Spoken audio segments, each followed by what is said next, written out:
Walang trabaho madali. Wala kang karapatang maliitin yung trabaho ng iba. Yung iba sasabihin, gwardiya lang naman yan, rider lang naman yan, construction worker lang naman yan, gasoline boy lang naman yan, fast food crew worker lang naman yan.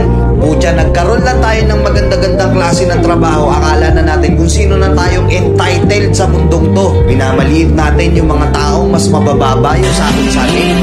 Pagkakaalam ko kasi, wala kang karapatang maliitin o matahin yung trabaho ng iba hanggat nagtatrabaho sila ng marangal.